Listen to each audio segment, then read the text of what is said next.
Hello, everybody, and welcome back. We are going to continue Nancy Drew, number one, The Secret of the Old Clock. We are on chapter 8. Chapter 8 A Discouraging Day. After leaving her father's office, Nancy Drew went directly home. Quickly backing her roadster from the garage, she set off down the river road in the direction of the old farmhouse where the Horner girls lived. Before leaving the main highway, Nancy glanced anxiously at the sky and was relieved that no clouds were visible. After my last experience, I don't intend to get caught in another storm, she admonished herself. The recent rain had made the roads rough, and Nancy bumped about in the roadster rather uncomfortably. At last, however, she came within sight of the farmhouse, and as she viewed it from a distance, noticed that it was even older and more run down than she had thought. The house was large and rambling, but apparently it had not been painted in years. Shingles were falling from the roof and the porches sagged. As Nancy's eyes traveled to the old barn, she wondered how it had managed to survive the recent storm. If Allie and Grace Horner only had money, they could make the place attractive, she thought as she drove through the open gate. Squawking chickens fled before her as she stopped the roadster in the barnyard and switched off the engine. Springing lightly from the car, she ran up the walk toward the house. She paused at the kitchen door and rapped. Receiving no response, she went around to the front of the house and knocked on another door. There was no answer, nor did a tour of the yard reveal either of the Horner girls. Disappointment took possession of Nancy. She had driven nearly 15 miles only to find no one at home. I'm defeated at every turn, she thought disconsolately as she slowly walked back to the roadster. It's certainly discouraging. Hello there, a voice called. Were you looking for us?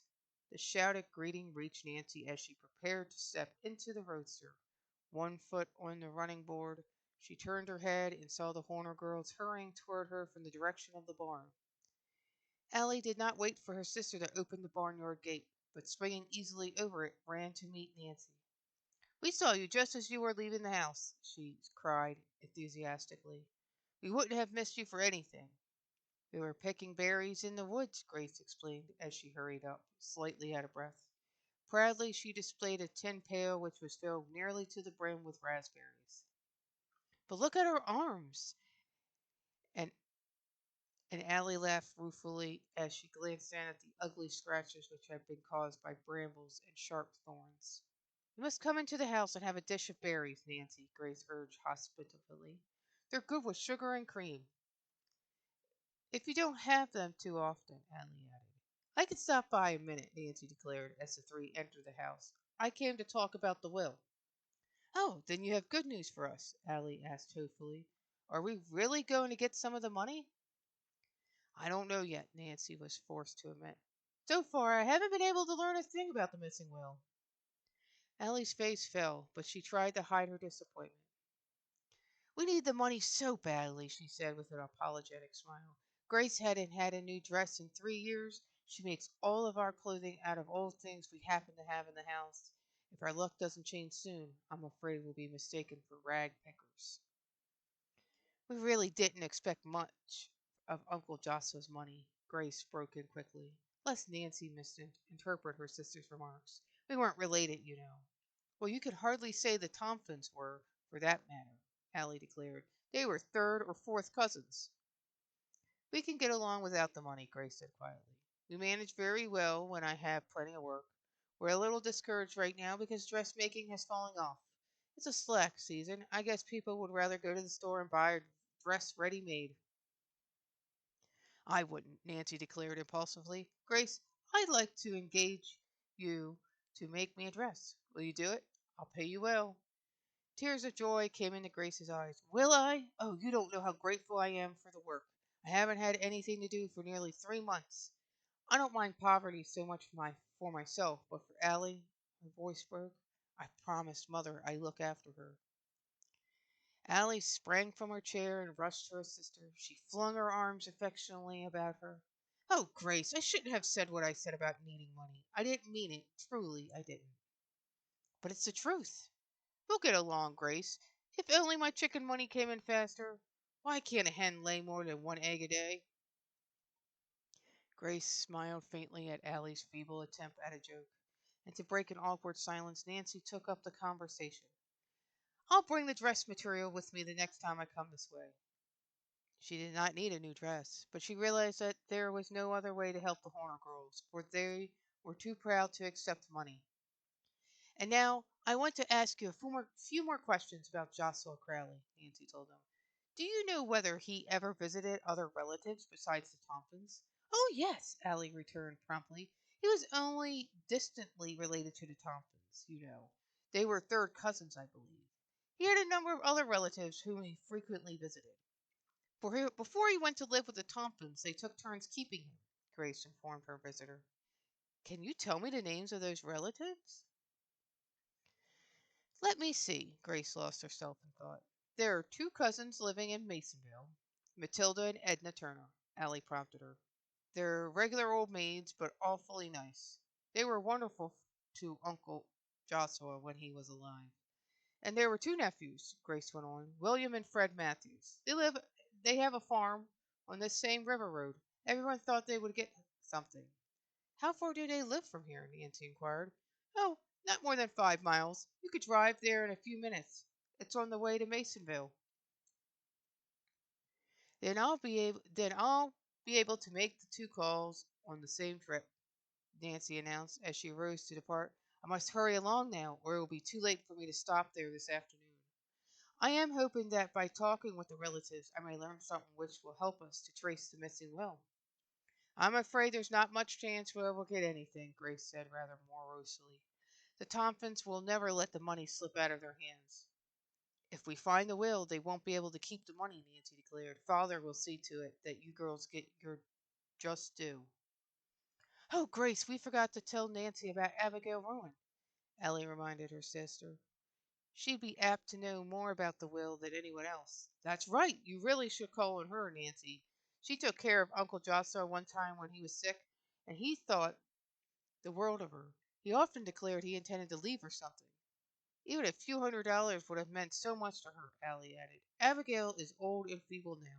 She must be more than 70 years of age, and there's no one to look after her. Where shall I find her? Nancy asked quickly. She lives over on the West Lake Road, Grace responded. It's a good many miles from here. You can make inquiry at some of the farmhouses along the road. I won't have time to go there today, but I'll surely call upon her as soon as I can. And now I must be going, or it will be dark long before I get back to River Heights.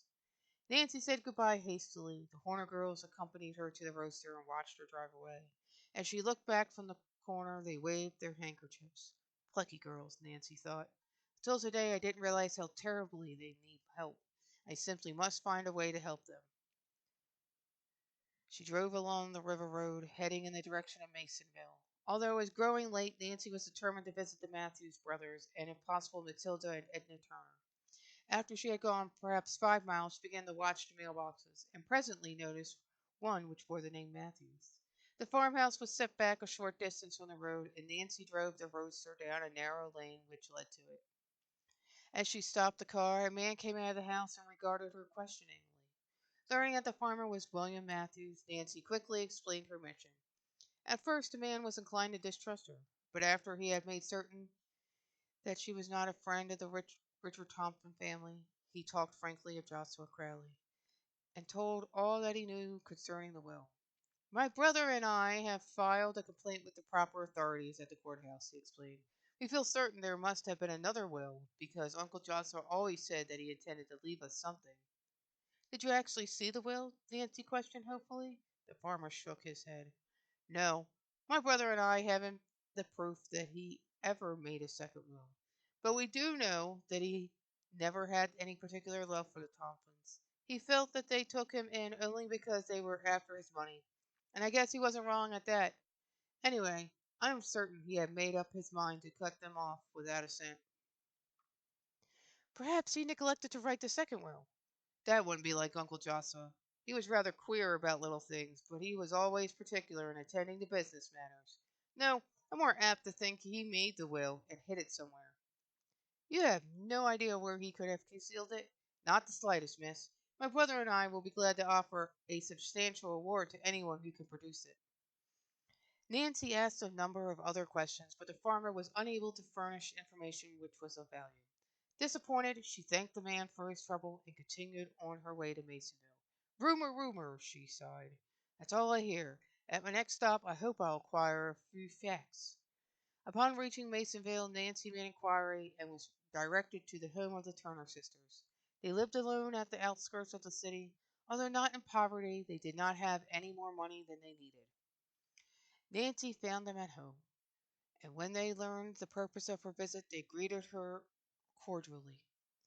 They were very pleasant ladies, and she spent nearly an hour at their home. But although they answered her questions willingly, she learned nothing which had a direct bearing on the missing will. Matilda and Edna Turner insisted that Joshua Crowley had intended to disinherit the Tompkins, but they had no idea what could have become of the later will. They had been led to expect a small inheritance, and were disappointed that everything was going to the Tompkins. "Why don't you talk with Abigail Rowan?" Matilda suggested at the conclusion of the interview. "She took care of Joshua once when he was sick, and he thought a lot of her. She knew more about his queer ways than any other living person." "I don't believe it would do a particular particle of good," Edna interposed. "Abigail's getting along in years, and her memory isn't what it used to be." It was after dark when at last Nancy took leave of the Turner sisters and headed her roadster toward home. She was tired and hungry as well as discouraged. "So far, I've only wasted my time," she thought despondently. "I'm no closer to finding the will than I ever was, and I'm sure there is one.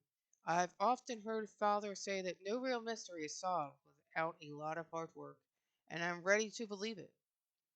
With the exception of Abigail Rowan, Nancy had called upon all the Crowley relatives. From what the Turner sisters had told her, she was doubtful that a visit to her cottage would be worth while. "Oh, well, I suppose I may as well go there tomorrow," Nancy decided, after a mental debate. "She's my last hope. If I fail there, I'll be forced to give up." And that was chapter 8. Please like and subscribe. This is Raven Cross. Have a good night.